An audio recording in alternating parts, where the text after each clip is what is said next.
बच्चों, आज हम लोग हिंदी व्याकरण का सिलेबस के अनुसार पार्ट 4 संज्ञा का अभ्यास पर प्रश्नों का रिवीजन करेंगे।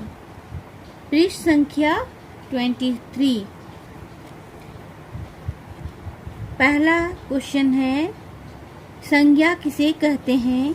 यह कितने प्रकार की होती है? नाम सहित उल्लेख कीजिए। हम लोग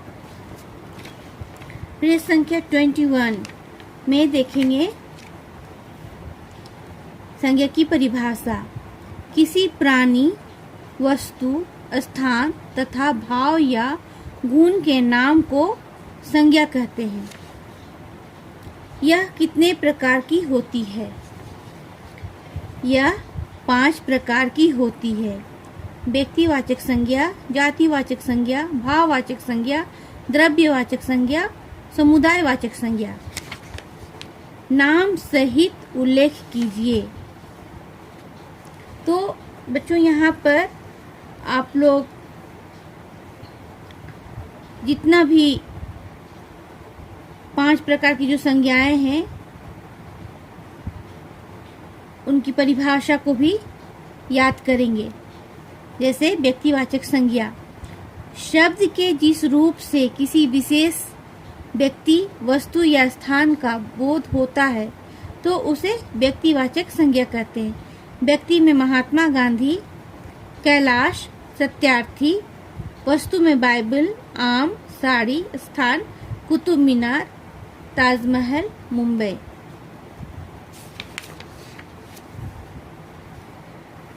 यहाँ पर एक बार फिर से समझिए, संज्ञा किसे कहते हैं? यह कितने प्रकार की होती है?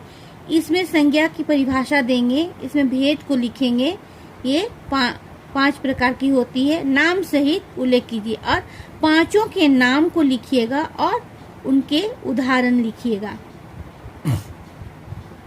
दूसरा है, जातिवाचक संज्ञा को उदाहरण सहित समझाइए।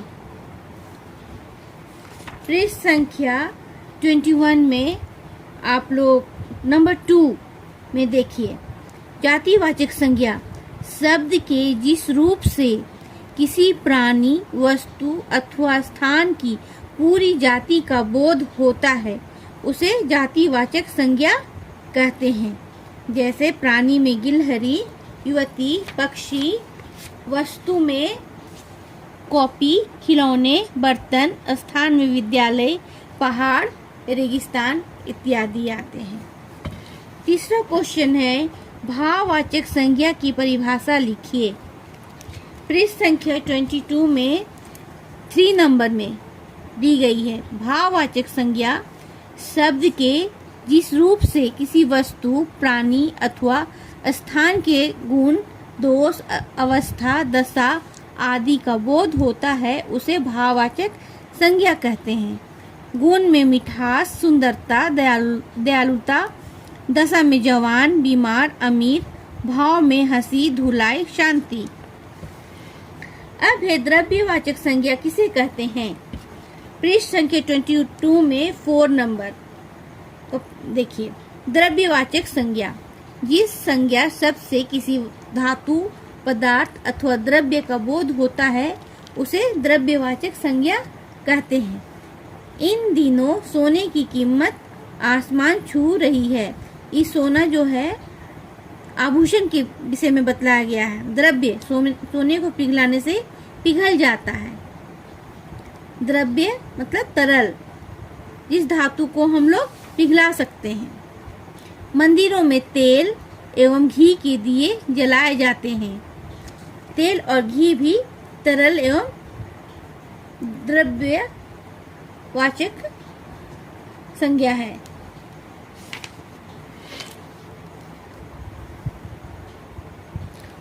क्वेश्चन नंबर अंगा, भाववाचक संज्ञा कितने प्रकार से बनाई जाती है? नामोल्लेख कीजिए। भाववाचक संज्ञाएं 4 प्रकार से बनाई जाती है। पृष्ठ संख्या 22 का भाववाचक संज्ञा बनाना में देखेंगे।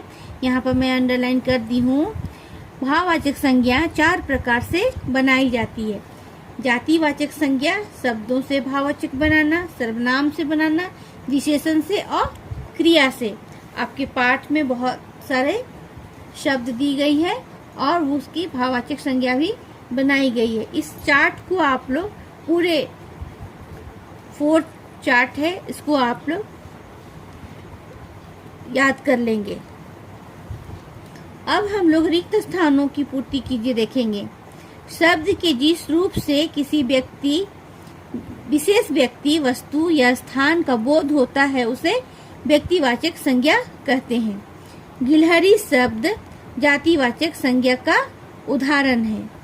जिस संज्ञा शब्द से किसी समूह का बोध होता है उसे समुदाय संज्ञा कहते हैं। भाववाचक संज्ञा गुण दोष का बोध कराती है।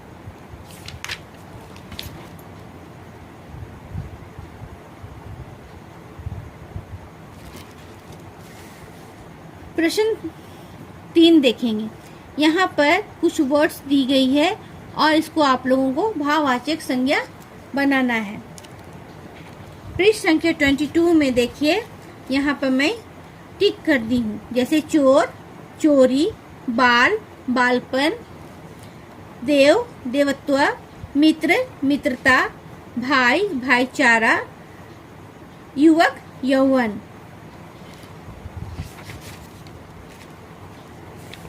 ठीक उसी प्रकार क्रिया शब्दों से भाववाचक संज्ञा बनाना। हारना, हार, खेलना, खेल, सजाना, सजावट, चलना, चल।